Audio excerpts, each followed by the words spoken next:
With all of the drama that was going on Twitch for the last month or so, people expected TwitchCon to be a war zone, just this battlefield of blood, guts, tears, mangled corpses littering the convention hall, fights breaking out, people spitting on each other. But none of that's happened. In fact, a lot of the bridges that were burnt in all of that drama have been repaired. Now, who knows if they've been repaired with bubblegum and duct tape, or if they're genuinely okay with each other now and friends going forward. There's no telling. I guess we'll have to wait and see a month from now. But there has been something that's developed at TwitchCon that nobody expected. A fucking death trap. A goddamn booby trap, like something Wile E. Coyote would have sprung up to try and catch the Roadrunner. Of course, I'm just exaggerating. It's not supposed to be that way. It's one of those like gladiator combat things. I'm blanking on the name of it, so I'm going to sound like a fucking idiot trying to describe it. But it's those raised platforms above a foam pit where you have like pushing utensils to push your friend off into the foam pit and you win when you're the last one standing. I'll show you a clip of when XQC and Hassan fought each other on them so you know exactly what I'm talking about.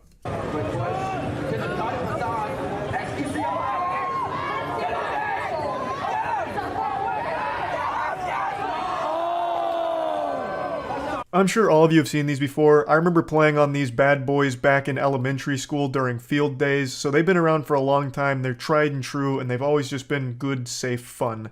But unfortunately at TwitchCon, it seems the organizers really skimped on the amount of foam necessary to cushion a real fall, because a streamer named Adriana Chechik broke her back in 2 places jumping into the foam pit.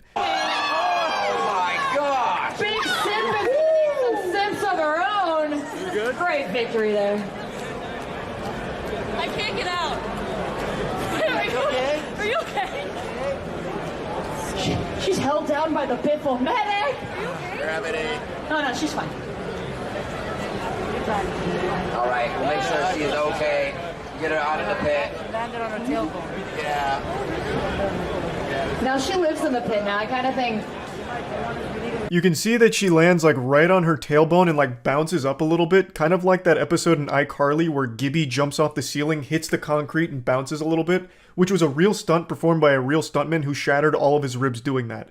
So this is a pretty brutal injury here, and she had to go to the ER, and she's now getting surgery in order to put a rod in her back in order to help support it. So an absolute life-changing injury experienced here. And she wasn't the only one. Another streamer dislocated her knee in the pit, and then the person she went there with, Eddybot, the person who fell before her, also experienced back pain, but no like permanent injury from that. I'm sure everyone knows this, but I want to vocalize it again. Back injuries last pretty much forever, or at least they can. Even like minor ones will always kind of rear their ugly head from time to time. I remember a few years back now, I had like some kind of like little bruise or something on my L4.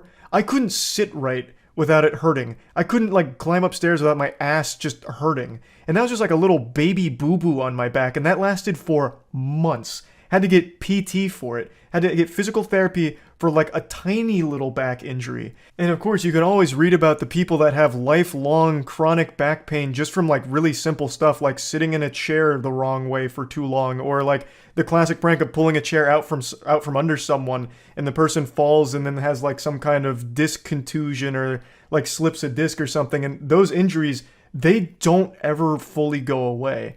So this, I have no doubt, will have a long-lasting effect on the rest of her life. So it really is like a pretty serious thing. Just a really unfortunate situation, and I don't think this was a Twitch booth. As I understand, this was a completely separate booth from another organization that was just at TwitchCon. And it seems like they really just didn't know how to do this properly, because this just doesn't seem up to code at all. This cannot be the regulation amount of foam required in these pits, because it looks like there's only like 2 layers of foam cubes there. They just like sprinkled them in like breadcrumbs, and then at the bottom of it just seems like it's a fucking slab of concrete.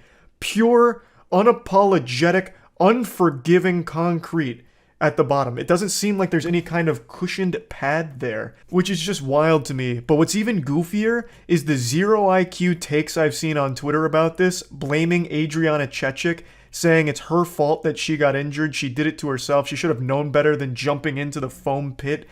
Like, you absolute brain-dead troglodyte. It's a foam pit. The entire purpose is to cushion a fall. They're common at like trampoline parks, carnivals, like I mentioned in school for field days and shit like that. I have done exactly what she's done, cannonballing into foam pits with no injuries to show for it. I've flipped into foam pits with no injuries to show for it. Even McDonald's, like their ball pits, are probably lighter to land on than this foam pit at TwitchCon. Like the whole purpose is it is supposed to be there to cushion your fall so something like this, a catastrophic injury, doesn't happen. You are supposed to be able to jump into them. The problem here is it's not a foam pit. It's a foam puddle. And I don't think that information was relayed to the competitors here that took part in this activity. It's not an actual like 3 feet, 4 feet deep foam pit at all. You can tell by looking at other videos from the event, when people are walking around in the foam pit, the foam cubes barely make it to their knees. So it's not very deep to begin with. So it's not even a deep foam pit, thus you shouldn't be jumping in it, yes, but no one's going to know that just by looking at it because we're all trained to see a foam pit and expect it to be like an actual real foam pit where it is up to code and you can jump into it, but this one is not. This is like some bootleg shit that was just shoddily thrown together and is genuinely unsafe because there are multiple injuries that have occurred here, and yet for some reason they kept it open even after the injuries. It's not her fault this happened. She expected it to be like an actual deep foam pit, which it was not.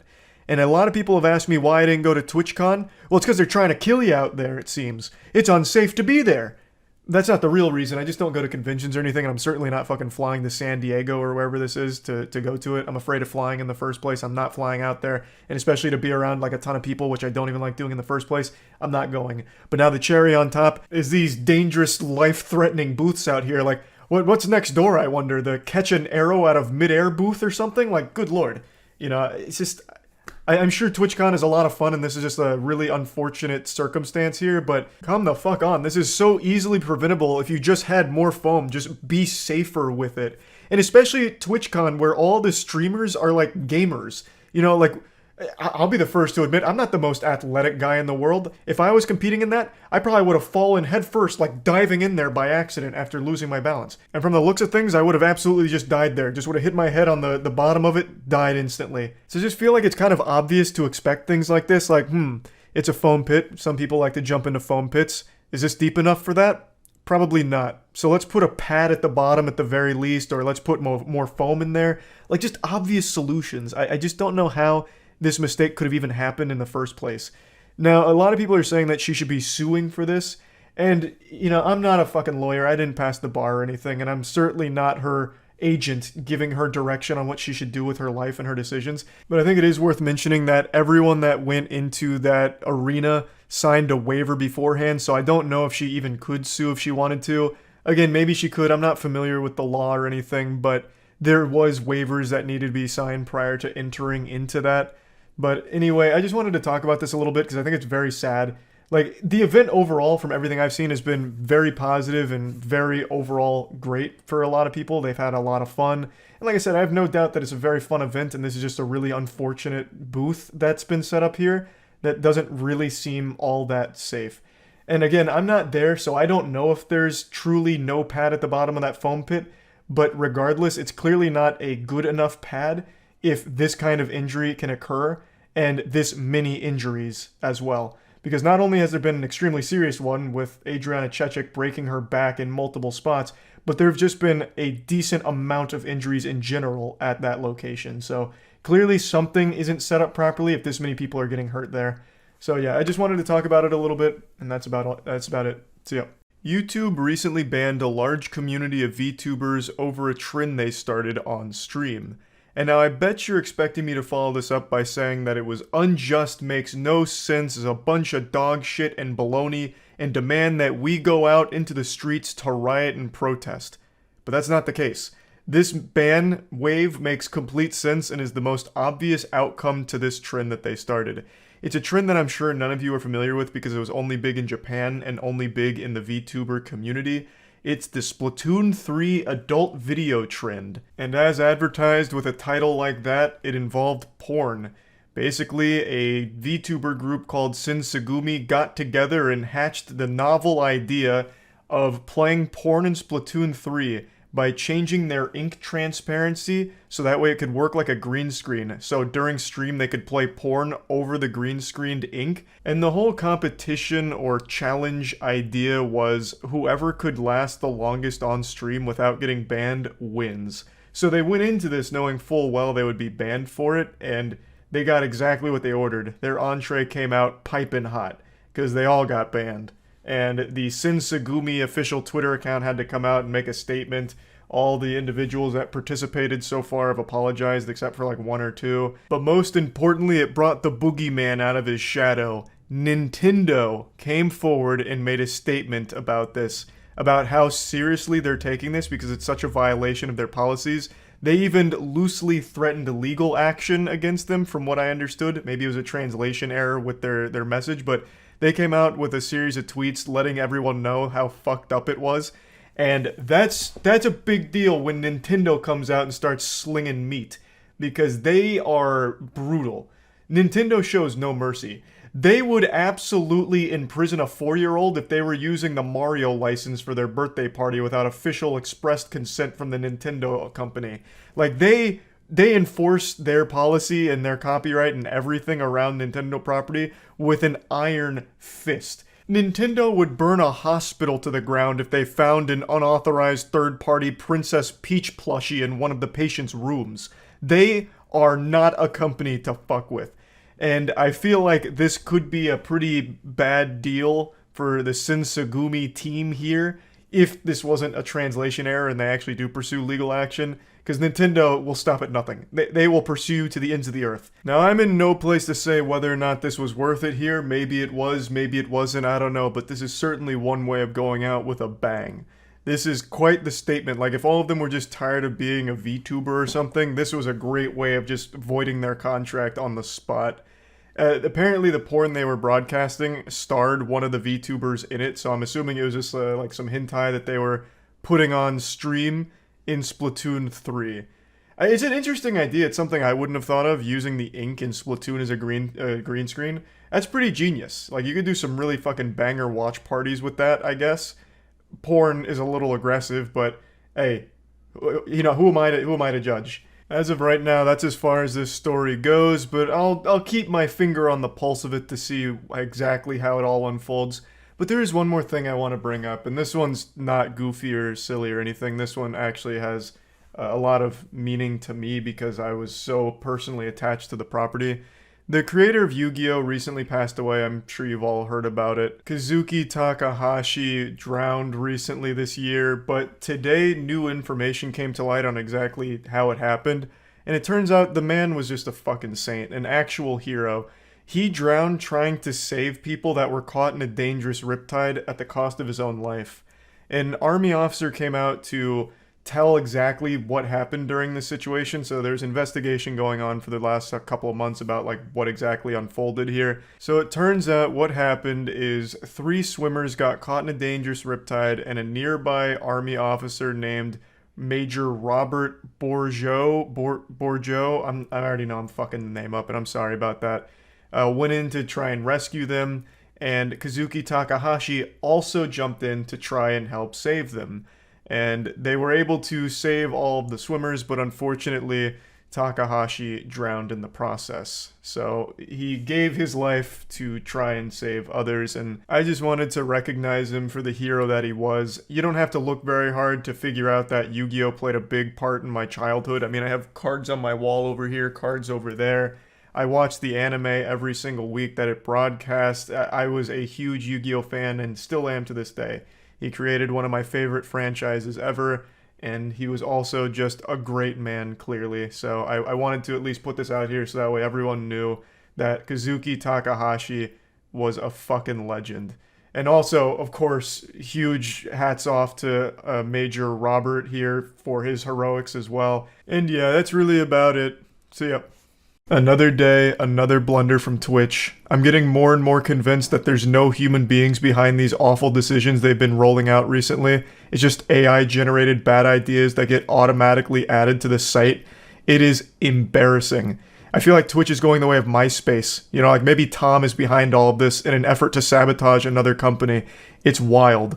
So, let me break it down for you. Yesterday, right when I started stream, I was made aware of a new feature that I didn't opt into and couldn't opt out of called Elevated Chats.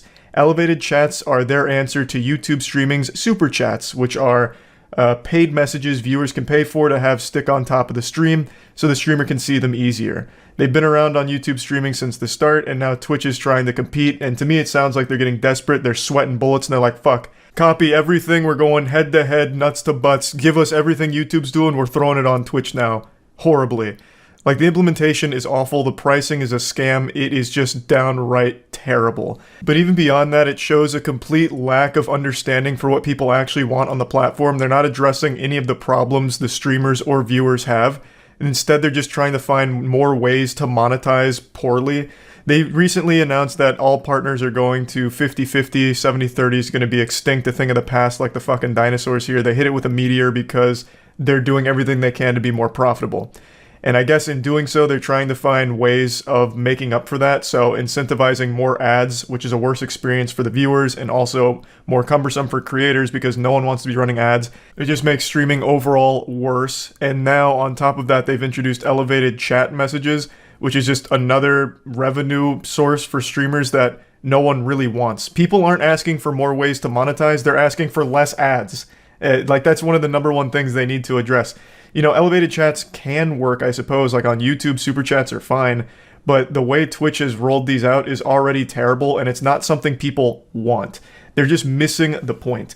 I forgot to show what an elevated chat looks like in the stream clips I'm about to show you, but let me do that now.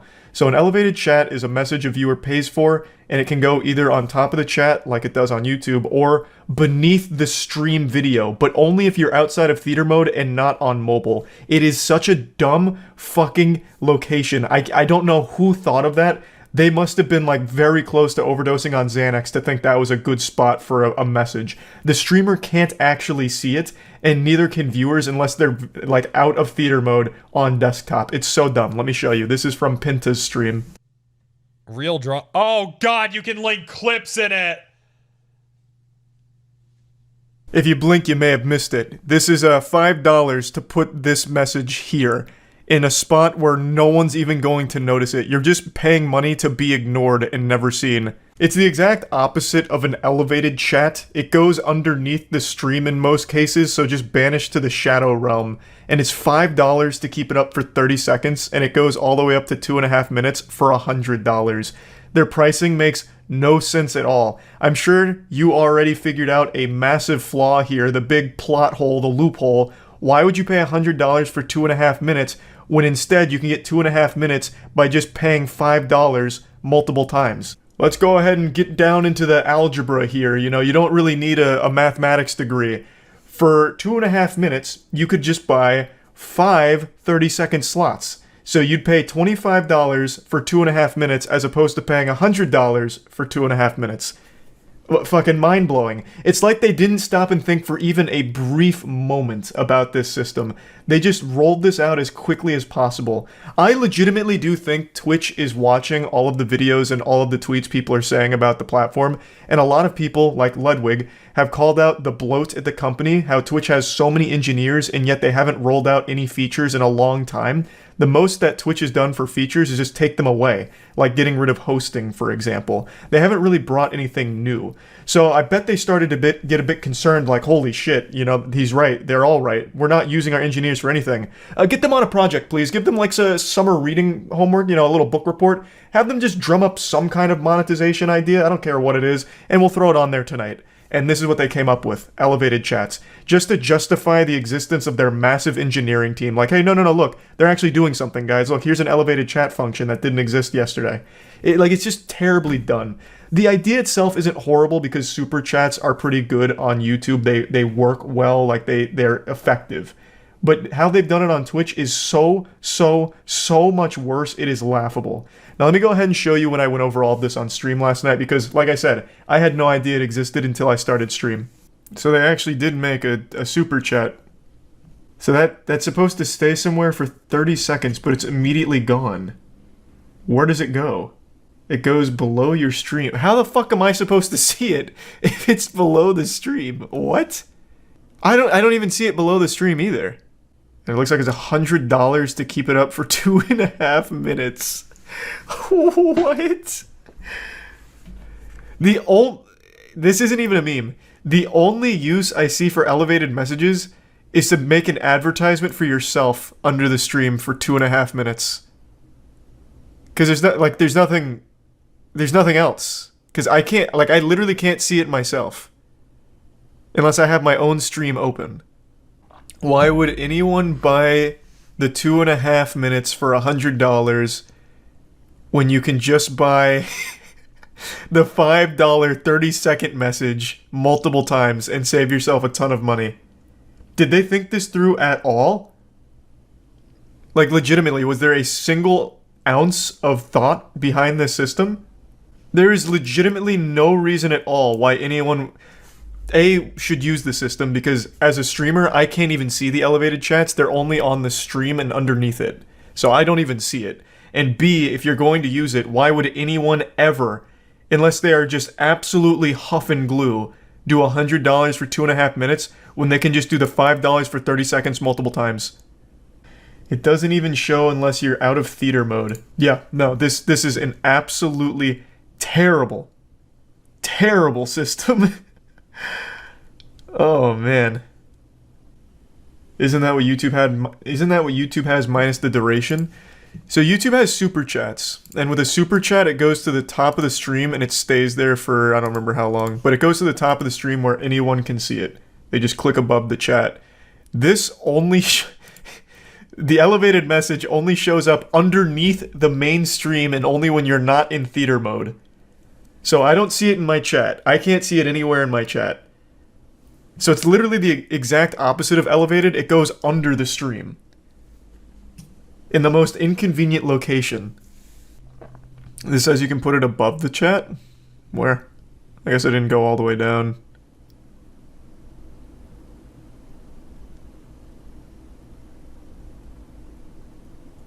So is this something I activate on my end? No. It looks like Twitch decides it. At the top of a chat, at least that makes more sense because it's in line with super chats.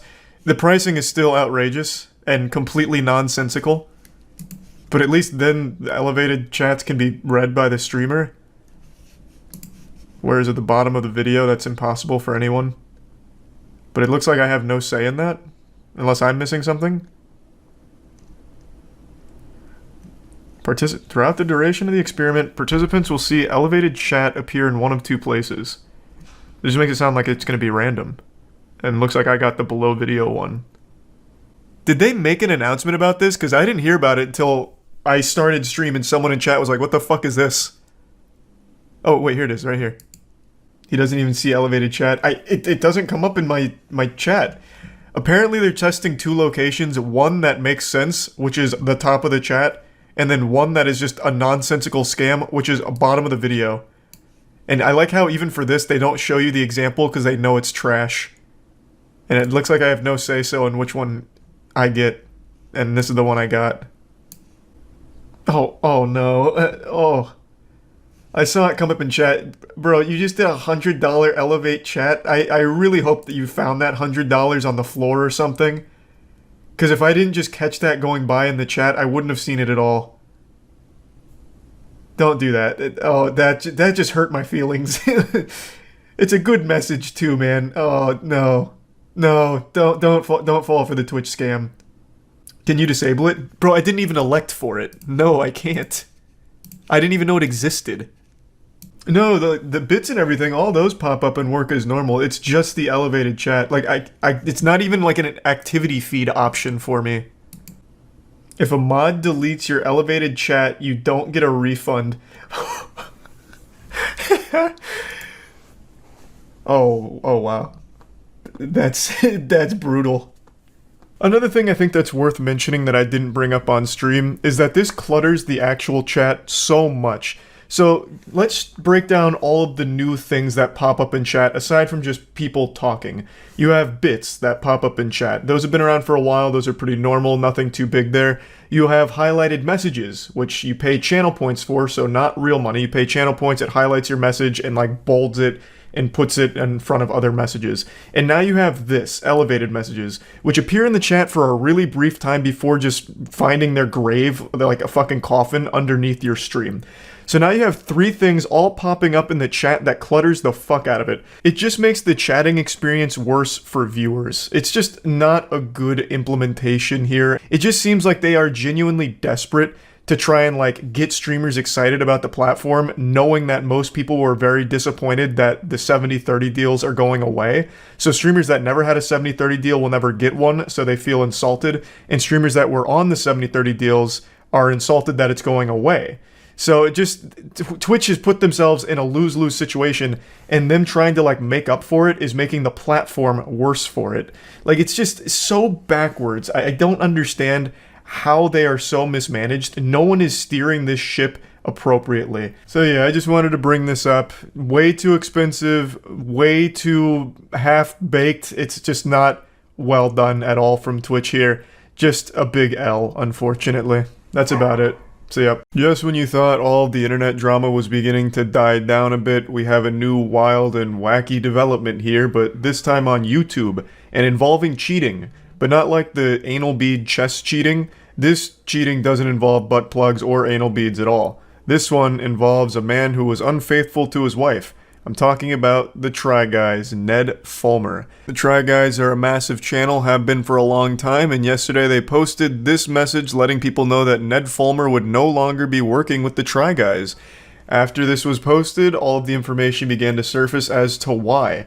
There's video, picture, evidence that confirms that Ned Fulmer cheated on his wife with a workplace associate for quite some time, I believe. And it was a big mess, a big, stinky, filthy mess. I went over the situation on stream, and I'll show you the clips from that, but I think it's very important to highlight that Ned Fulmer's entire identity revolved around how much he loved his wife. Like, I swear to God, it was like he took a goddamn love potion from Harry Potter, because half the shit he would talk about in the videos was how much he loved his wife. And then it turns out he was cheating on her. So yeah, just a giant scumbag shit stain, and the entire community was really caught off guard by this, obviously. Super shocked to learn that Ned Fulmer was a cheater. That would be like if you guys learned I secretly enjoyed Burger King. I am publicly insulting them all the time, saying how bad they are, comparing their food to nuclear sludge. But imagine all of that's just a lie, and it turns out that I actually love Burger King and I'm boofing Whoppers in my bathtub every night. You would be shocked and feel betrayed just even learning that about me. So I think the audience definitely felt that, because they were all under the impression that Ned Fulmer was a very family first kind of guy. He has kids as well. So no one really thought Ned Fulmer would be a piece of shit like this. So a very sad situation overall. I'll go ahead and play the stream moments that really showcase the whole situation a bit more, but I wanted to give you the general overview here of what's going on. So I think most people are familiar with the Try Guys. I would imagine Try Guys are a huge channel and have been for a very long time. And one of the members has recently been accused of being unfaithful to his wife. A wife whom he would constantly brag about and mention how much he loves his wife and respects his wife. In fact, he even posted a whole compilation of it. This is Ned, and the love he feels for his wife. My wife, my wife, my wife, my wife, my wife, my wife, my wife, my wife, my wife, my wife, my wife, my wife, my wife, my wife, my wife, Yep. my wife, my wife, my wife, my wife, my wife, my wife. Yeah, so it's like straight out of Borat with the whole my wife thing. So he talks about his wife a lot. He mentions his wife a ton. Always positively, too. You know, everyone was shocked when they heard it was Ned who cheated on his wife. Because this man, with everything he said, treated her like an angel, viewed her like a goddess. And yet, he was tempted by the forbidden fruit. He allegedly, well, not even allegedly, he fucking confirmed it. Here's his post. He had an affair, a consensual workplace relationship. The employee that he had, or I believe it was an employee, or maybe just like a work associate, the person that people are thinking it is, was a woman who was also engaged. And her fiance found out and removed every picture of her from his Instagram. And, you know, you can start connecting the dots here. You don't have to be, you know, the smartest guy in the world to follow the trail of breadcrumbs. So, Ned fucked a woman that wasn't his wife and also fucked another dude's wife. He respects his wife so much he had to cheat on her because he's unworthy of her love. Yeah, maybe that's it. There's also some really beautifully aged clips here. Ned is cheating. I'm calling it. Ned is cheating. Ned is cheating. How right you were. I'm calling it. Ned is cheating. Ned is cheating. The intuition truly was right on the money. Sometimes you just gotta go with the gut feeling. And now Ned has been removed from the Try Guys. Which is big. I mean, that's big. Losing that job that's not an easy pill to swallow. He has 2 kids, right? He has some kids, I don't know how many. I will be fully open. I'm not overly familiar with Ned or the Try Guys. I, of course, have watched their content from time to time, but I wouldn't consider myself like a connoisseur. Yeah, I don't know their ins and outs. I didn't even know Ned was married. I thought the whole my wife thing was like a running gag or something. So he tried an affair. He did. I don't think he liked the results very much so far, but the jury's still out. Why fire him, though? Because it's a bad image. He's now a flight risk. That happens with everything. It's not just like YouTube or anything. Literally, that happens everywhere. 15k quote tweets. I know, this man caught a storm. Yep. So did the company fire him, or did he leave?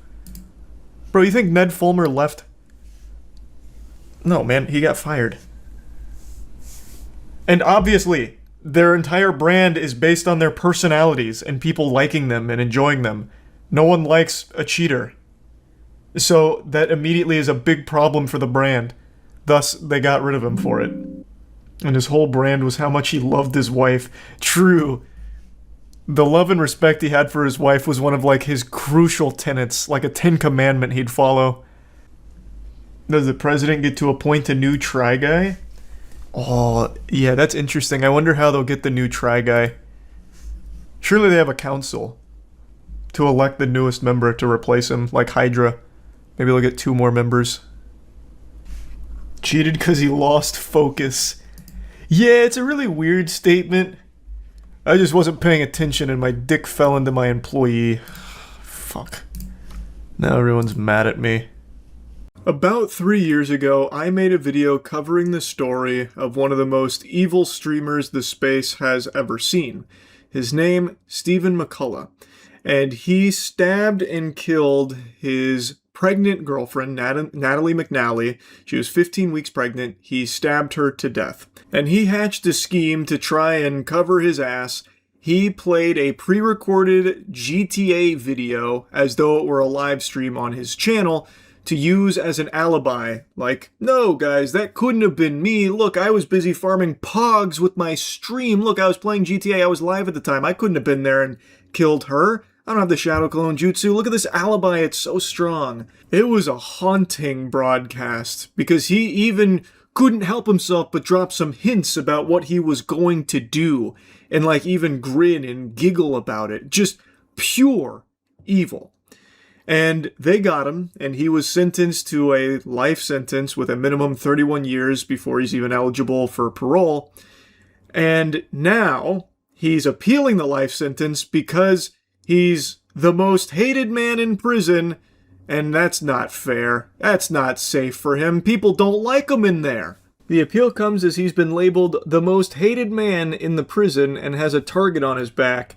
So he may not have won prom king or sexiest man alive, but he does have the prestigious title of most hated man in that prison. So that's something to be proud of, huh, Steven? I don't get the strategy here. I don't know who in their right mind would feel bad for him. He's calling the Wambulance, playing a sad song, and the world's smallest violin. They don't like me here. Oh no! What? The psychopath who murdered his 15-week pregnant girlfriend isn't well liked amongst the other inmates. Clear my schedule. We gotta get him out of there. We gotta extract him here. Oh, my heart's breaking. What, are they giving you knuckle sandwiches and wedgies and sticking your head in the toilet and flushing it? The swirlies? Steven, is that what's happening? That's good. That's actually wonderful news, actually. It's hard not to smile. According to the Mirror, inmates at the high-security Mogberry prison have the YouTuber on a hit list because he killed a pregnant woman and it's causing a bit of a security nightmare. That's one thing the prisoners don't like, harming innocent children. Some of the worst attacks there have been in here have been on child killers and child abusers, one source said. And you have to understand, the human side means staff aren't going to put their own safety at risk to intervene for the likes of them. Because McCullough murdered a pregnant woman, he falls into that category. So he's currently being held in the Moyola hospital wing for his own protection since it's separated from the other units and houses around 19 high-profile inmates. That's something you always hear about how other inmates will target child molesters and child killers. And the thing is, if the idea of this appeal is to try and get him moved to another prison for his own safety, it'll probably be the same song and dance there, I imagine. So he's claiming, well, his team is claiming that he is like on a hit list. He's the most hated man in prison. Thus, they're now lodging an appeal against the sentence. I personally don't see how that has any effect on the sentencing, the fact that the other inmates fucking hate him. And if he is on a hit list, then keep him separated like he currently is in the hospital wing or whatever. I don't see why that would matter at all to the sentencing. Oh, you mean he's hated in there? The evil, pregnant woman murdering psychopath, Stephen McCullough, they don't like him there. Oh no. Anyway, that's a certified who cares moment. He was found guilty, and him being hated in prison doesn't provide any new evidence to proclaim his innocence. So I don't see, and again, I'm not like a lawyer, so I don't get like the nuance and the intricacies of how this works, but I don't see how them coming back and appealing it, saying like, oh, he's the most hated man in there. They don't like him. They shoot spitballs at him. And he pissed his pants. He's tinkled his britches. He's learned his lesson. Now let's appeal this. Come on, let's approach this differently.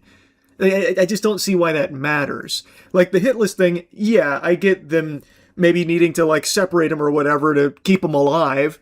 But outside of that, I don't see how this would in any way, shape, or form have any effect on his sentencing. Stephen McCullough is a monster, and he deserves to be one of the most hated men in that prison. That shouldn't come as a shock to anyone there. There should be no sympathy for that. You want to know how you avoid being the most hated man in prison?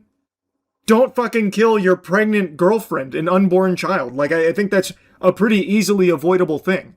So this is the consequences of his own actions here, and it should have no effect on his sentencing. Just keep him separated from the rest of the inmates to keep him alive, and that's it. That's all you can do. That's all you should do. If anything, double his sentencing because of this bullshit. I never made like a follow-up to the Stephen McCullough case. I talked about it on stream quite a bit, but I never made like a video follow-up to it. The trial, it was like a 4-week trial. The amount of like planning and just evil shit that Stephen McCullough orchestrated here to both kill Natalie McNally as well as try and cover for himself is just diabolical. He even tried to frame her ex-partner. He tried to frame her ex-boyfriend for it, and he planned out everything like meticulously, like the pre-recorded live stream, which they eventually proved was pre-recorded, as well as the way he traveled there, got home, changed his clothes, everything. And they got him. Like, this is justice served. He was the one who did it. It's not like they potentially got the wrong guy or anything. There's no wiggle room for this being like, oh, wrong place, wrong time, he's innocent. He himself calls himself a monster, by the way. This is a very bad, awful man that should not have any kind of leniency with his sentencing just because he's the most hated man in that prison. Sorry to tell you. So anyway, wanted to yap about this a little bit. That's really about it. So yeah. It's been around a week now since the Lenovo Intel booth at TwitchCon nearly claimed the soul of a streamer due to an improperly set up foam pit. I'll give you the quick breakdown on the lore if you're not up to speed. Twitch streamer named Adriana Chechik was partaking in a fun booth at TwitchCon set up by Lenovo and Intel, where you push each other off a pedestal into a foam pit. I'm sure it's something we've all done before. However, after Adriana Chechik won, she jumped into the foam pit, only to realize that it wasn't a foam pit, it was a foam kiddie pool, like something out of backyard wrestling. In fact, it wasn't even as deep as a kiddie pool, it was more like a foam flatbread, and it was just over cement. Which is a goddamn violation of the Geneva Convention. Like, that is just an actual death trap. That is more deadly than the pit of snakes Indiana Jones falls into. It was only 2 layers of foam blocks, basically, over cement. And as I understand it, the normal protocol is, instead of cement, you put, like, foam padding down or a cushion, like a mat.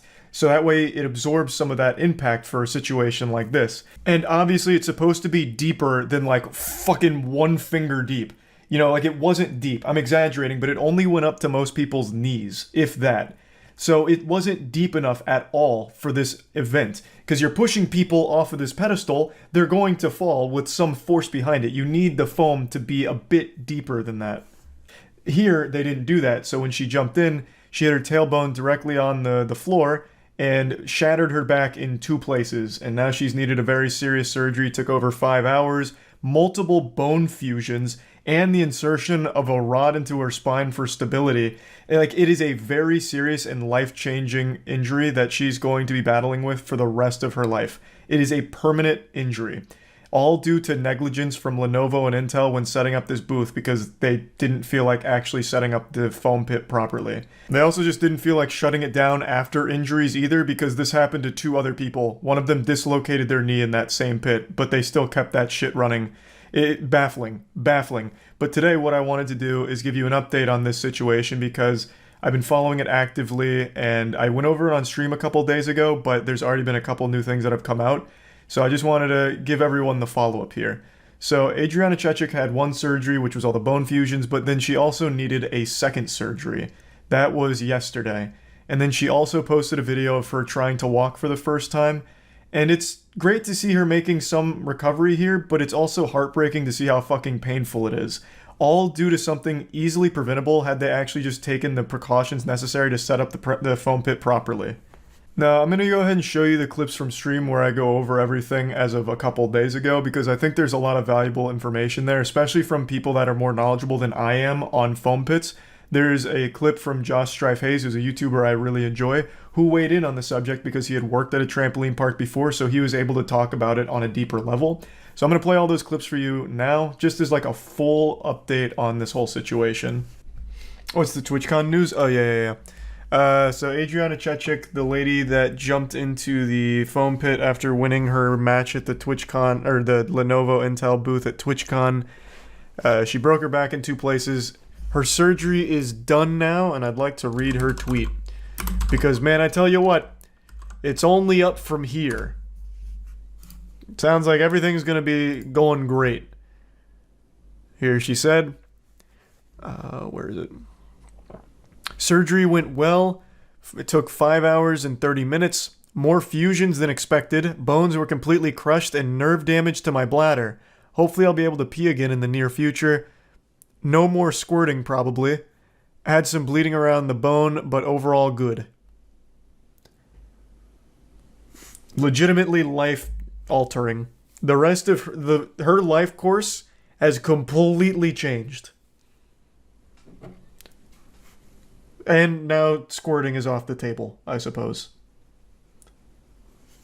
But she's being lighthearted about it, but on a very serious note, having fusions at her age with an injury that severe, she's looking at a lifetime of fucking misery. I was reading about some people that have had fusions in their back like that. That is something that never goes away, the pain. Her follow-up tweet also was this. In a lot of pain, but feeling hopeful and ready to bring the heat to walk again. Anyone know where I can get my brace blinged or a pink coating for it, as I'll be in it for a long time. I don't even want to read this one out. This is fucking horrifying. All from an improperly set up foam pit at a convention. This is 100% the Lenovo Intel booth fault. 100%. Let me once again try and find this clip. It's from Josh Strife Hayes, who actually spent some time working on these foam pits, so he gives a little deeper insight. I used to work at a trampoline park. I know a thing or two about foam pit safety because it was drilled into us from the start. Safety in those kind of things is paramount. Like, if someone gets injured, you shut stuff down and you work out why. And you Which work they out didn't whether do. it's your fault They kept or it it's up. their fault and what can be done about it immediately. Foam pits were at least 2 meters deep. They had so much foam in them. They had springy floors underneath. They had wood underneath that would bend and break if something really big hit it. So there was still some give there. There was some absorption of all that power. It's had I have been working at that as an event, I'd have said this isn't safe. This is not safe. Yeah, I think at all. anyone with eyes would There have is said no that. way I don't know how the fuck this happened. on top of concrete is going to protect anyone. Now, people have said, oh, they've got a waiver. You know, they can't do anything. They've got a waiver.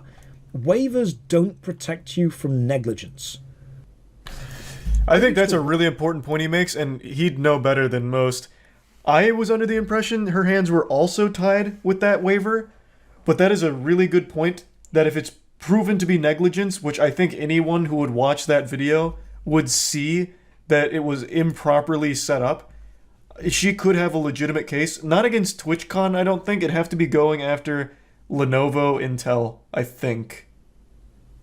Because TwitchCon, it'd be very hard to prove TwitchCon was negligent on that booth since it's not their booth. They just okayed them to be there. So if she does pursue it, it'd have to be going after them. I don't know if she will.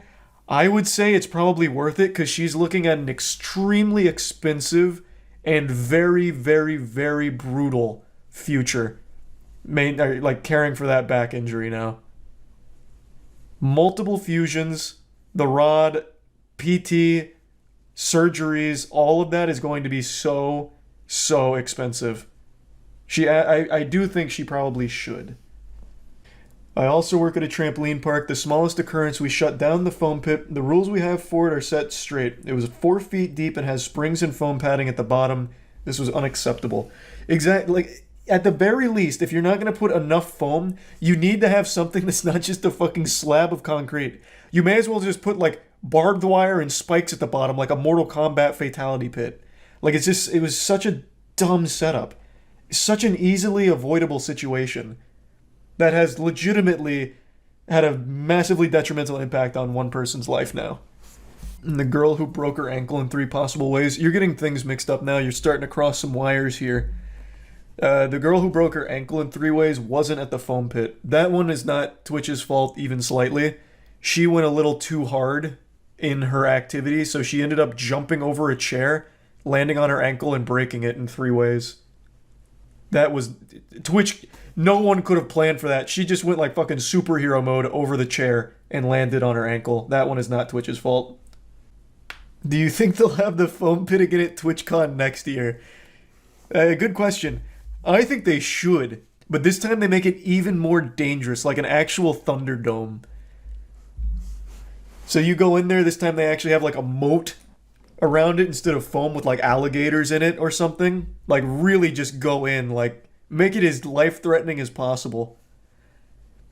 That booth is extremely lucky that the only other injury that wasn't Adriana breaking her back in 2 places was a dislocated knee, which is still a serious injury, but they kept it open after the back break.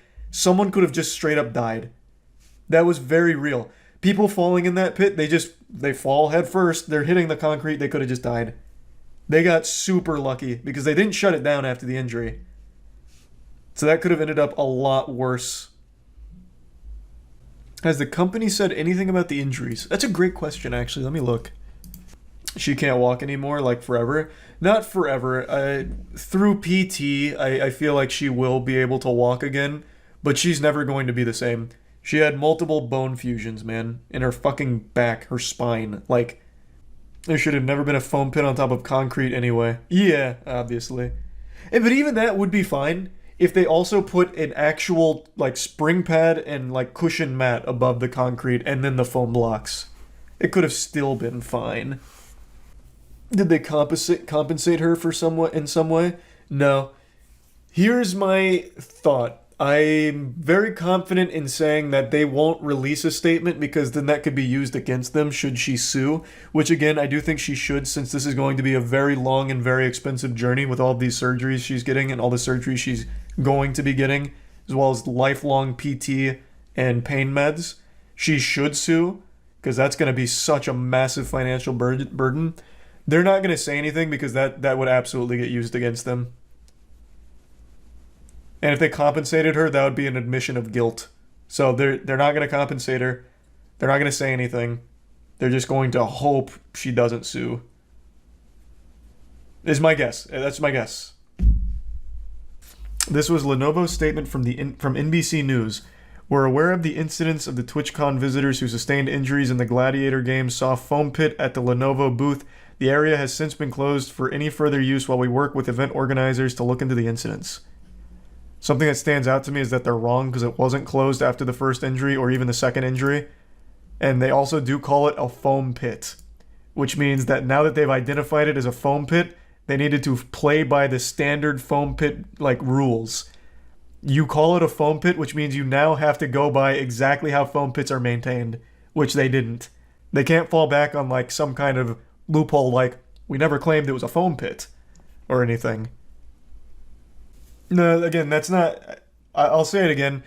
I don't think TwitchCon is liable for their negligence. I'm sure TwitchCon was under the impression they were going to do it properly. Follow the proper protocols for a foam pit. This is a Lenovo Intel situation, so if she's going to sue, I think it has to go to Lenovo Intel instead of going after Twitch. Because it is a Lenovo Intel negligence case. But I guess since they're at TwitchCon, maybe TwitchCon's on the hook as well. I really don't know. I'm not a fucking lawyer. That's just my guess. Because it wasn't their booth. People get really mad at the people that were doing the commentary when Adriana broke her back in the pit. I can't even really be mad at them. I think they just had no idea the extent of her injury and were doing everything possible to try and keep things lighthearted and move on. Because they were doing a live broadcast and they were probably panicked. They were just normal people. Those weren't even normal PR guys or anything. I think they were just legitimately normal employees of the event. I just don't think they knew. And they just did everything they could to hey, it's, let's just move on, this kind of shit. They probably just had no idea. I hope you've got some Pepto-Bismol nearby, because I'm about to blow your ass out with wackiness. Good golly, do I have something goofy for you today. This is a full circle season finale of controversy, and I can't even believe what I'm about to talk about. It all goes back 2 years ago, when I made this video called I'm Mad. This video was the patient zero to an epidemic that led to multiple channels getting strikes for a very innocent video. That video was SpongeBob and Mickey Mouse mascots having a road rage incident. It was an old fake stunt that went viral a long time ago, so a ton of YouTubers had made videos joking about it and laughing at it, and all of those channels, including my own, ended up getting a strike in one giant sweeping plague. This was a couple years ago, and we all thought it was resolved, but today, it reared its ugly head yet again, with YouTube issuing yet another strike for the exact same video to another massive YouTube channel named Night Docs. Before I get into the current situation, I'm just going to give the full lore breakdown surrounding this video because it may very well be one of the most forbidden videos on the platform at this point. The amount of people that have received a strike for this is outrageous. And just so we're all on the same page, a strike is a very big deal. A strike on YouTube is a huge issue. So this is the biggest punishment YouTube can issue a creator. All over a fake road rage involving SpongeBob and Mickey Mouse. So yeah, I made a video on that road rage incident, just making jokes about it. It was 4 dudes in mascot costumes, one being SpongeBob, one being Mickey Mouse. Those were the real protagonists, and they were throwing hands with a guy on the street and beating him up just on the road while 2 guys were filming and laughing about it. And I was just making jokes about it, nothing crazy. There's nothing scary or terrifying or shocking happening. It's pretty clearly not real, I would think, but regardless, I received a full strike for it. And I was very upset. I was livid. And you could see it in the video. You could really feel the rage oozing out of every pore in my body. I was like Kratos. So I stomped my feet and I threw my temper tantrum with tears in my eyes and warm milk in my hands, and I made a big stink because there was nothing wrong with that video. It was taken down for being like disturbing content, but there's no violence in there, not real violence. There's no blood, there's no bruising because it's all fake. It's a silly, stupid stunt. You had SpongeBob and Mickey Mouse and the Dirty Boys in their mascot costume pretending to beat up a man on the street. It was just a goofy thing, not real. And it got taken down for being too disturbing to even be left up on YouTube. It was too graphic to even get an age restriction. It went so far above an age restriction that they not only took it down, they gave me a full strike because of how traumatizing it must have been for the manual reviewer to have been subjected to such horror. And I was understandably outraged, but not nearly as outraged as I'm going to be if I find out that you play Rocket League without wearing the Moist Esports Rocket League skins that are now in the shop. This isn't even like a hashtag ad like an official one, it's just we finally have our Moist Esports items in the shop, and I just wanted to at least shout it out here. They look fucking great. Here's a little quick clip of them in game. So they're in the Rocket League shop, so if you're a Rocket League player, make sure to check those out to support the squad. But anyway, I got a little carried away just immediately. So back to what we're here for. So then I started a hashtag on Twitter called AnswerUsYouTube, and through this, I ended up accidentally throwing Markiplier under the bus because he had also reacted to that same video that I was covering. And in response to me bringing that to light, Markiplier played hardball saying, "Fair's fair, where's my strike, YouTube?" And YouTube hit him with a fat strike. A very disrespectful, very petty strike for Markiplier, the first in his entire channel's history. All because of a fake road rage incident involving SpongeBob and Mickey Mouse. So Markiplier made a video talking about it as well. And then shortly thereafter, YouTube folded, and I framed their response. We have this timeless classic saying, "We're not going to die on this hill. You were right. After even further review, your video and others are back up, and these strikes have been removed. This was an over-enforcement of our policies, especially with the added context commentaries you originally pointed out." Now what they're referring to in the first part of the tweet with not dying on that hill and the even further review, it's in reference to a point I made where when you appeal something, it instantly gets rejected. Like, they'll reject something within minutes, even though your video's like 30 minutes, they'll reject it in 3. So somehow they're working on demon time and able to watch the entire 30-minute video and deduce that they're right, even with no possible way of finishing it in that time. And that's what happened with my video. It was instantly rejected, and then said, you know what, we've reviewed it and we're standing by our decision. So I said, why are they dying on this hill? It's not even a real video. This makes no sense. So that's what they're talking about in the tweet. So basically, Markiplier went up to bat for me and saved the fucking day. That man has been my savior for that action there. So why am I talking about this? Well, it's because that chapter isn't closed. I believe that book was kaput, you know, like the dinosaurs, it had gone extinct. YouTube was never going to make a big issue out of that video in particular again, the SpongeBob and Mickey Mouse road rage incident. Well, it turns out I was wrong, because today another YouTuber named NightDocs, who I'm sure many of you have watched content from before, got a strike on his channel for the exact same fucking video, which they had already deemed is fine. They agreed that it was an over-enforcement of their policy and they were in error. Yet today, they have come back and said, this is the violence and gore for NightDocs, and they struck him for it. The same fucking video. I wouldn't dare show a single frame from this video anymore. It's goddamn radioactive. I don't know what it is about it that YouTube truly hates, but every single time this comes up, it seems like they react with the most heavy hand imaginable and strike down the gavel of injustice and issue a strike just for even showing the video. I actually privated the original upload I made on this content because I was afraid something like this may happen again in the future, so I privated it just to be safe. And it turns out I was right, because it looks like they're going through again and purging the platform of this SpongeBob Mickey Mouse road rage thing.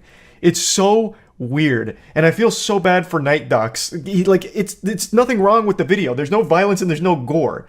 Like, I don't know what they're seeing in this video that no one else on the planet is, but my god, it is crazy. It is so so peculiar. I can't really wrap my head around it. Why this video in particular is the one that keeps triggering the system to issue a strike, and then a manual reviewer come in to agree with the system that the strike is legitimate. Like, there's some kind of crazy delusion going on over there. It makes no sense to me at all. Let's keep in mind, on YouTube, there is actual violence and gore. You can search it up right now. A lot of it's age restricted. In fact, most of it is, but there still is unrestricted violence and gore on the platform too. So even in the most severe case, if they deemed it was like violent or gory, which it's not, why do they go to the strike instead of like an age restriction, which is a lot less severe? This isn't like gratuitous blood and guts flying all over the place with SpongeBob eating the intestines out of his victim on the streets or anything, with Mickey Mouse beating him with a sledgehammer. It is fake road rage with these mascots in costume. Like, it is so weird. It is so silly. And YouTube is once again going down this warpath against this video in particular. I don't even know what the solution is, because we already solved the problem and they just reopened the wound and poured salt on it here, right in Night Doc's face. I don't even know what the proper protocol is. YouTube themselves agreed that they were wrong, and now they've come back and done the exact same thing again. Is it just like you need to remind them, like, hey, we've already been here, done that. We've done this whole song and dance. Like, is that what needs to happen? Like, YouTube needs the little refresher, like the little memory update to remind them that we've already done this? Or is this going to be a biannual thing where every couple of years YouTube's just going to do this shit again? Like a natural disaster. I don't know. I don't get it. I feel bad for Night Docs and anyone else that just got a strike again for this video. It's so nonsensical. I just wanted to talk about it because this blows my mind that it's flaring up again. It's so fucking wild. Anyway, that's really about it. See ya. This week's been pretty doom and gloom with a lot of awful shit coming to light all across the internet. It's been more drama-filled than an episode of Degrassi.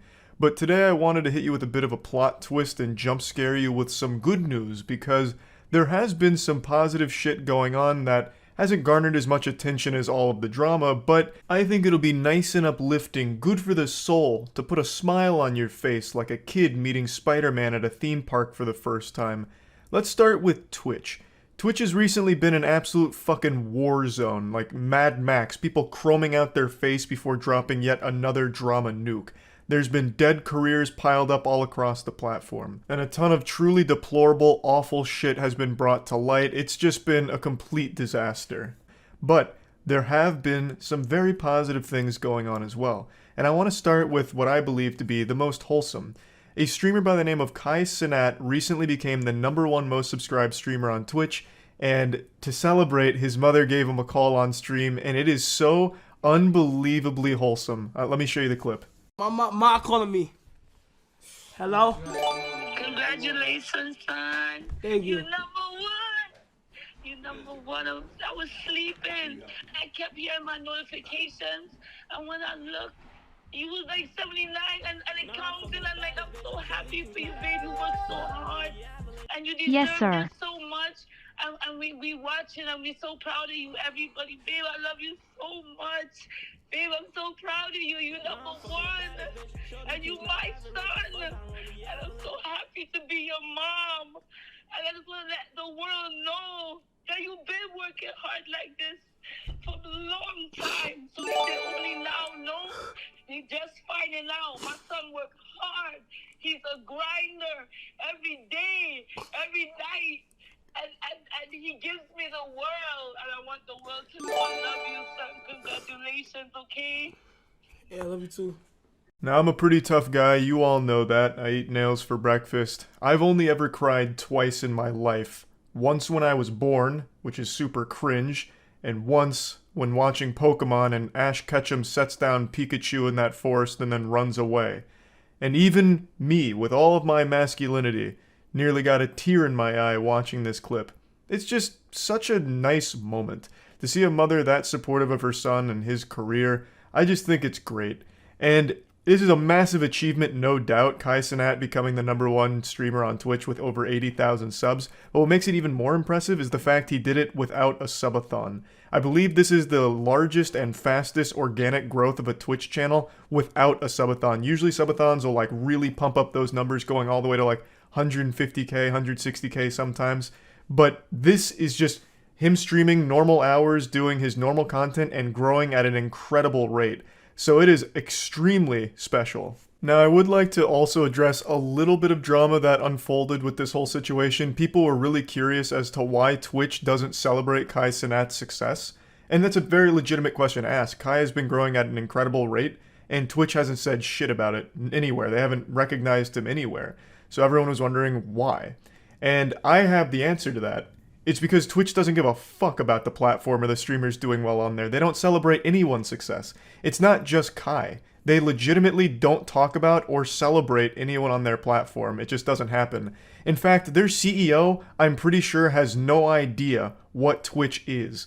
I'm going to go ahead and play a clip from stream where I kind of talked about this a little bit, and then go into it in a little more detail afterwards. Also, just a heads up, the channel you're about to see that has this clip is my only other channel, the only other official channel of mine. Just wanted to quickly address that because I keep getting asked, is Moisty Clips your channel? Is Moist Ass Emporium your channel? The answer is no to all of those. I have two channels.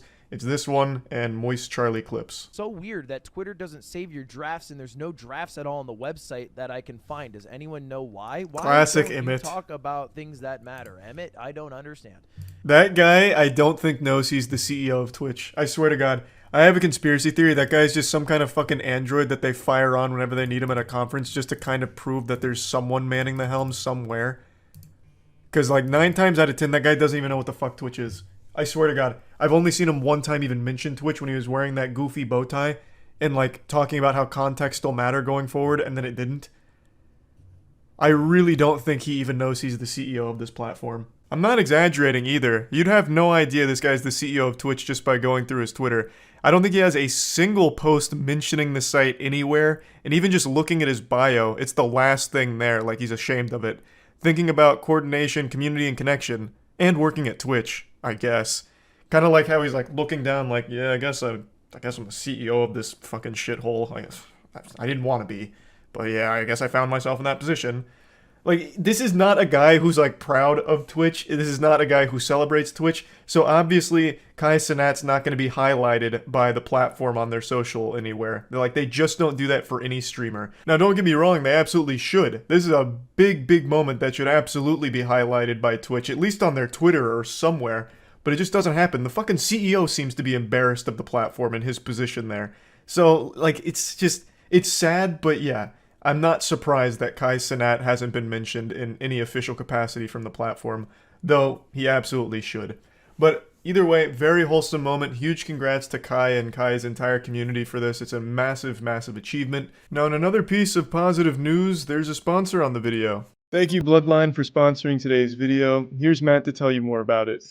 Thanks so much, Charles.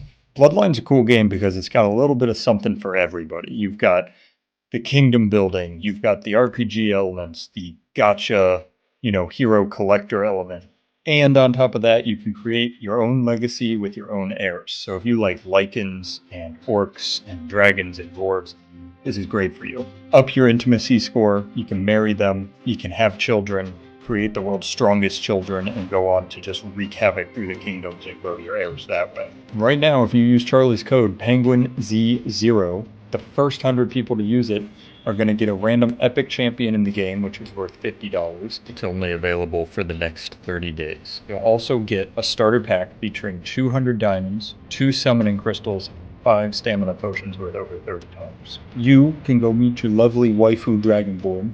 You guys have a baby. That's your new legacy. That's your heir. It's got a mix of your skills, your talents, both bloodlines, and you get to live out your deepest, wildest fantasies within the game. You can try the game for free and use code Penguinz0 in order to get yourself some nice goodies that Matt described. Now let's switch gears off of Twitch for just a moment. I want to mention the Sidemen charity match. This was perhaps one of the most impressive live streams ever held. It was like a real football match or soccer, depending on where you're from. I'm trying not to get attacked by anyone here, so I'm just going to be very back and forth on what I call this sport here. So they made a charity soccer match where two teams of huge influencers faced off in the football match of the century. And the production level here was unlike anything I've ever seen. It really felt like I was watching a professional event. And they raised over £1 million for charity, and it was just a joy to watch. It was incredible. There was a little controversy though, as mentioned in this tweet here, but overall the event couldn't have gone smoother. Massive stadium, massive crowd, and just wildly entertaining. Just from start to finish, a pretty much perfect stream, really. There is nothing else I've ever watched in the live streaming format put on by creators that even comes close to what the Sidemen did with this event. And it was a wonderfully positive thing for charity and just great for viewers as well. So huge congrats to the Sidemen for this one. Now let's hop on back over to Twitch for just a brief moment. There's a new kind of stream that's kind of popping off a little bit, and it's one that I've talked about before that people didn't believe me was real. Pay piggies, that's right. Financial domination streams where someone, usually a woman, is just telling men to give them money for nothing in return or to humiliate them publicly. It's become kind of a growing phenomenon on Twitter. You can find a lot of pay piggies and financial domination going on there. And it's starting to make its way onto Twitch, it seems. Let me go ahead and play you the clip here, because this is exciting. No, Hard. Don't be a pussy. You be first. Come on, let's go.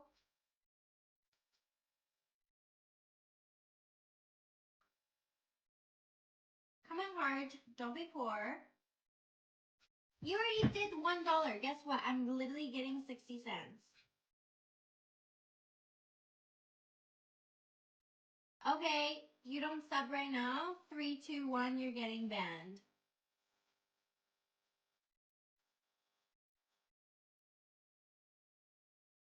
10, 9, 8.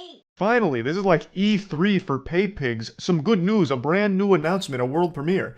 Now there are streamers on Twitch that will humiliate you into you giving them your money, which is a real fetish. Again, like I said, a lot of people didn't believe me that this is real, but it is, and it's been around for a long time. There are men, usually men, that legitimately bust a nut in their trousers just giving hundreds of dollars to women that either ignore them or publicly humiliate them. And now that is making its way to Twitch, apparently, and I couldn't be happier to see that over there. I think that's going to really become a nice piece of content. Twitch may even need to implement a new category. Right next to the hot tubs category, you could have pay pig category. And that shit could pop off. Here's a quick little piece of good news. Team Moist is now #1 in Omega Strikers. We have to hold this lead for 3 more days, but you guys are absolutely fucking killing it. Legitimately crushing it. So huge thanks to everyone participating out there, getting fat dubs for Team Moist. I made a video talking about it. Getting first place in this competition allows Team Moist to get 3% of the net revenue for Season 1 of the game, which could be extremely huge in financing Moist Esports, so it'd just be wildly helpful. So everyone that's been participating in it and getting wins for the team, big thank you for that. Just need to keep pushing and hold it for 3 more days and we're good. So yeah, that's all the positive stuff I could find going on amidst all this wild shit happening across the internet. So I just wanted to at least share some of it with all of you because I think it's some positive stuff. And really that's about it. So yeah. Yesterday, one of the biggest moments in human history finally happened. This is up there with the discovery of fire and the invention of the wheel. Dream did a face reveal. There was more hype around this than if Jesus Christ had resurrected again. Everyone was waiting anxiously, as if it was Christmas Eve, just waiting for Dream to drop the goodies. He had posted a premiere that was finally going to showcase his face to the world. There were streamers that were watching and waiting. Ludwig broke his all-time viewership record, having 150,000 concurrent viewers, just waiting for Ludwig to react to Dream's face. It was a big deal across the entire internet. I'll go ahead and quickly play a small clip from the video just so you can see his face and we can go into everything that's happened since, because it's been kind of a wacky 24 hours here. Hi. It feels so awkward. Talking to a camera for the first time. Hi. My name is Clay, otherwise known as Dream, online. No meme, no clickbait, as advertised, Dream's face. in 4K, full display. This is finally the face reveal that people never actually expected to happen. For over a year now, there's been leaks and all kinds of attempts to track down and triangulate Dream's position in order to find out what he looks like, to really deduce the point of the mask. Is it to hide burns? You know, is it like a Harvey Dent situation? So for a long time, people have been trying to figure out what he looks like, and he ripped the band-aid off yesterday, just showcasing it fully to the world. And the reason why it's been such a huge talked about deal is because I'm pretty sure it's the largest face reveal in YouTube history, at least in terms of the person's size. I'm pretty sure Dream is the largest creator that had never shown their face in terms of subscribers and views. He certainly hasn't been the longest running mysterious man. There's still people like How To Basic, H2O Delirious that haven't publicly shown their face, and they've been around far longer than Dream. I mean, even myself, I went the first 10 years of my YouTube channel faceless. But yeah, I'm pretty sure in terms of girth, Dream is the biggest channel that had never shown their face. So, let's talk about the aftermath of this, because this was a big moment. This is like the extinction event of the dinosaurs. This is the dawn of a new age here. The post-Dream face reveal. So, it turns out Dream is a good-looking guy. Of course, beauty is subjective, but I just don't know how anyone would look at him and think, damn, that guy's ugly. Because if that's the case, then my god, you must look at me like I'm some kind of repulsive goblin ooze creature. On Twitter, they were cooking Dream's cheeks for the better part of 12 hours. And that had me self-conscious like, oh my god, if they find him ugly, wait till they see me. They're gonna think I'm some kind of car accident victim that had butthole skin grafted to their face and fucking pube hair taped onto it. That shit had my self-esteem going right down the shitter. I felt like that SpongeBob episode, like, I'm ugly and I'm proud. Like, it was, like, that had an effect on me, my soul. Because, I mean, the number 1 and 2 trends after the Dream face reveal were, he's ugly, and Dream should have kept the mask on, or something like that. I can't remember the second one. But he's ugly was the number 1 trend, all just shitting on Dream's face reveal. And it was brutal. They were going hog wild on him for it. Now, of course, not everyone's going to find the same people attractive, but to find someone so abhorrent that you felt the need to make massive threads all about how ugly Dream is, as well as hyper-analyzing every bit of his facial features in order to prove empirically that he is ugly, was a next level of shitting on someone's appearance. That went hard. Now, of course, I'm no psychologist, but I'm going to pretend to be for a moment. I feel like a lot of it's just people hating Dream himself. There's a lot of people that hate Dream, they hate his fan base, can't fucking stand the guy. So I feel like no matter what he did here, this was going to happen. This was inevitable. He could have done this face reveal, and it turns out it was Henry Cavill behind the mask. Henry Cavill was Dream, and Twitter still would have eaten him alive, calling him ugly, just because they don't like him at all. Now, that's just my take on it. It could be copium, because I don't want to live in a world where that's considered the ugliest creature in the world, because that puts me way down into the deepest pits of hell in terms of attractiveness.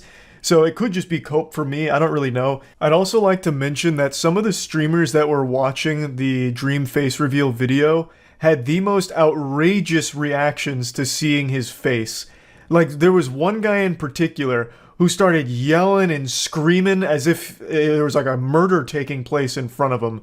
Just melting down. He had to like stand up to calm himself down. Just going fucking crazy like, oh my god, no way, it's Dream's face. Just some people that were watching it were celebrating harder than if they had won the lottery. Or they were like so blown away like, how is this possible? He has a face! I don't know, I just wanted to at least point that out, that some of these reactions were nutty. But yeah, things got crazy online after this face reveal. Wubby posted a very interesting photograph that I wish I could share with you, but I can't, so I'll explain it. It was a picture of Dream's face in a cup with cum on it. So Wubby gave him a nice cum tribute and called it #WetDream, which is just so flattering and sweet. It's just been a lot of goofiness going on now since the Dream face reveal. I wanted to quickly say, like, my take as someone who didn't reveal their face for 10 years. After I did, it felt like such a breath of fresh air. Just, it opened so many doors for content. Like, I was able to do a lot more content that I've always wanted to do but couldn't because I remained faceless for so long. And I imagine it's kind of the same for Dream, where now he feels like he's more able to do different kinds of content as opposed to just being restricted to one form of it. So yeah, I just wanted to toss that out there. I think face reveals are usually a good idea if you want to like branch out and do different kinds of content. And yeah, I just wanted to briefly talk about all this, and that's about it. So yeah. Yesterday, Grand Theft Auto 6 leaked, for real. For years now, YouTubers have made clickbait videos like, GTA 6 leaks official, confirmed to take place on Mars. I found a copy of GTA 6 outside my local McDonald's next to the dumpster. GTA 6 was available on AOL chat rooms? Look, here's the footage. And then like a red circle around a random car from a mod. But yesterday, it was no sad, silly, pathetic YouTuber clickbait. A hacker actually infiltrated the mainframe and posted about 90 minutes worth of GTA 6 footage. I don't think anyone ever expected this day to come. I'm sure even God was caught off guard with these leaks and was probably glued to Twitter watching them as well, just like everyone else. What's crazy is the actual hack and leak of GTA 6 isn't even the wildest part of this story. Yesterday, over the course of like 12 hours, this shit played out like an action movie. This guy had the golden ticket to Willy Wonka's factory and he knew it. He tried to like hold them ransom, you know, like holding the source code to GTA 5 and 6 hostage, talking about willing to sell it for like 5 figures, 6 figures, this all kinds of shit all over the place. I can't even begin to describe how wacky this situation was. Now, I obviously can't show you any GTA 6 footage, and I can't show you any tweets or posts because Take-Two is extremely litigious. I have no doubt Take-Two will probably end up hiring the goddamn Suicide Squad to track down this hacker and bring him to justice. They are brutal. There is no gaming company more litigious than Take-Two. They tried to fucking go after It Takes-Two, the game, because of their name being similar to their company. They're merciless. So this guy's gonna get like a biblical fucking smackdown here. Hulkmania is gonna run wild on his ass, I imagine. But let's just go ahead and get into it. This is all real. All the footage that he released is legitimate GTA 6 footage. Rockstar confirmed it today. They put out an official statement talking about it. I'm not even going to show you that because I'm not taking any chances with this company, so I'm just going to give you the cliff notes, the gist of what their statement is. Actually, I'm just going to read this verbatim. I think it's going to be easier. We recently suffered a network intrusion in which an unauthorized third party illegally accessed and downloaded confidential information from our systems, including early development footage for the next Grand Theft Auto. At this time, we do not It would really help if I was fucking literate here. Jesus. At this time, we do not anticipate any disruption to our live game services, nor any long-term effect on the development of our ongoing projects. We're extremely disappointed to have any details of our next game shared with you in this way. Our work on the next Grand Theft Auto game will continue as planned, and we remain as committed as ever to delivering an experience to you, our players, that truly exceeds your expectations. We will update everyone again, and soon. Of course, we'll properly introduce you to this game when it's ready. We want to thank everyone for their ongoing support through the situation, the Rockstar Games team. A beautiful letter from Santa Claus here, confirming what everyone already knew, that the footage was real. Now, how deep the hack goes is still up to speculation. We don't know if he actually has source code, because if he does, that's a massive deal, especially if he's threatening to release the source code to the public. But that wasn't talked about by Rockstar, so that is still just pure speculation. But now let's get into it. So the leading theory is the hacker is a 17 or 18-year-old kid who is the same person responsible for hacking Uber recently. And they set their sights on Rockstar. They were somehow able to infiltrate a Slack channel and start downloading all of their files. And one thing led to another, and he got his greasy paws on the Krabby Patty secret formula, an early development build of GTA 6, and cementing this as a historical blunder from Rockstar Game Security. Now, that's a little unfair to say. No one's really sure exactly how he hacked into all of this, but 9 times out of 10, hacking consists of social engineering. So it's not like what you see in the movies where there's like 5 different keyboards and some glasses wearing super soldiers like fucking going to town on him, like steam's coming off the keyboards because he's typing so much and hacking into the cyber frame, you know, just jacking directly into the cyberverse or anything. Usually it consists of just social engineering your way into a position of getting things you're not supposed to, like passwords and shit. Like maybe this was like a Hitman situation where he just put on like a Rockstar Games uniform and said, "Hello, fellow employees, it's me. I forgot the password. What is it?" And then he just went into their Slack channels and downloaded everything. But who knows? Maybe he really did just fucking go plus ultra turbo mode and super hack style and get in there. Brute forced his way in. There's really no telling, but most of these cases usually just involve social engineering, like talking to people and making up lies that eventually get you things like passwords. But this is, I think, by far the biggest leak in gaming history. Grand Theft Auto 5 is the second highest selling game of all time, right behind Minecraft. It's absolutely fucking massive, and GTA 6 has been in development for a while, and people have been eagerly anticipating it for a very long time, and until now, we hadn't really seen anything from it. And this leak just brought so much content, just blasted everyone's ass with a lot of footage from the game. It showed a ton of things. Robberies, I'm not even going to describe it because maybe that would be a problem, but it showed a lot. So it was a big leak. The only other leaks that come close to this, I would say, are like Last of Us 2, Half-Life 2, shit like that. It's big. And I want to talk about my general take on leaks like this. I think it's a lose-lose situation for everyone. The developers aren't happy about it. It's always a big hit to morale because now their product is out there way before they wanted to show anything from it, so it's in an early stage. It doesn't have its makeup on, and they're not super thrilled about it, as is the case here. The Rockstar devs, as I saw from multiple reports, were saying, like, this isn't great. They don't like that. And for fans, it's not good either for these kind of leaks because it's so early. A lot of fans immediately write it off because they're so fucking low IQ and brain rotted from Twitter. They think that somehow this is like the representative of the final product of the game. So it kills their hype and they just start making the worst takes of all time. I saw so many goofballs on Twitter saying, wow, this game looks like trash, the animations are so janky, why are there like floating text boxes, oh my god, this is awful looking, I'm canceling my pre-order, I'm never buying this. What a letdown, Rockstar, I expected better. I swear to god, some of these goobers have just eaten way too much glue in their life, and it has truly ruined them. Yes, it is an early build. No, this is not how the final game's going to look. Nobody wins with leaks like this. Period. I just don't see anything good ever come from a game leaking this early. The developers aren't happy about it. The fans usually don't get excited about it because it's so early that all it can really do is give them a mediocre first impression of things because they're still cooking. It is still currently baking. It hasn't even begun to rise yet. It's still just starting.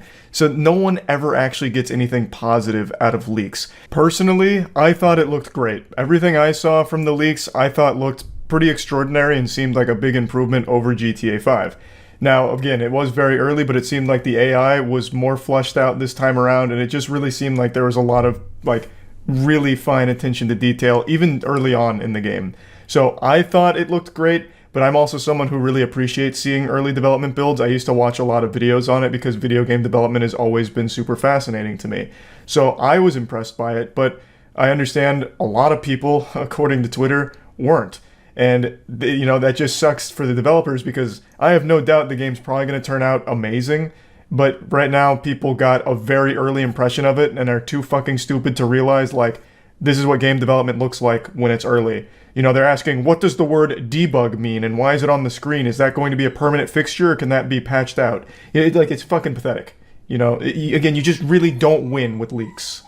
I guess the only mental gymnastics way of explaining this as something positive is at least it's coming. There is work being done on the game, I guess. Grand Theft Auto 5 came out 40 years ago, so I guess it's a breath of fresh air to see that a new one's on the horizon pretty soon. But yeah, again, I just don't see anything good from leaks like this. Now, let's get into more of the crazy side of things. It wasn't just the leaks and the footage that were crazy. The hacker himself had a wild day. So the hacker came out, he's like, I got GTA 5 source code, here's all this GTA 6 footage. He then released 10,000 lines of code from GTA 6 just to confirm that he does have it. To strike the fear of God into Rockstar, like, holy shit, this guy's got the nuclear launch codes, what are we gonna do? We're gonna have to pay him the money. I really think the impression the hacker got is that he could, like, squeeze a lot of juice from the lemon here and get some money for his hacking efforts. But I don't think he realized that Take-Two doesn't negotiate with terrorists. So as of right now, he's just been getting the cold shoulder from the actual company. I can't imagine they actually pay the ransom. He was communicating mainly through Telegram, and he made a post saying that he'd be willing to sell the GTA 5 source code for 5-figure offers. And then there was even screenshots circulating around on Twitter that showed that someone had paid $100,000 in Bitcoin to a wallet supposedly belonging to the hacker, allegedly for the source code. But then that was confirmed to be fake. The transaction was real, but the wallet didn't belong to the hacker, so it seems like some random crypto bro just got fucking scammed in the midst of all of this. So, you know, another fat fucking L there, I suppose. And then it turns out the hacker may have been hacked, because then a picture of the alleged hacker started circulating. All of his information started being spread around the internet. So the hacker got a taste of their own medicine. Rockstar hit them with the no you in, well, it probably wasn't Rockstar. Somebody got him with the reverse Uno and started spreading their information around, at least allegedly their information. No one's 100% sure, obviously.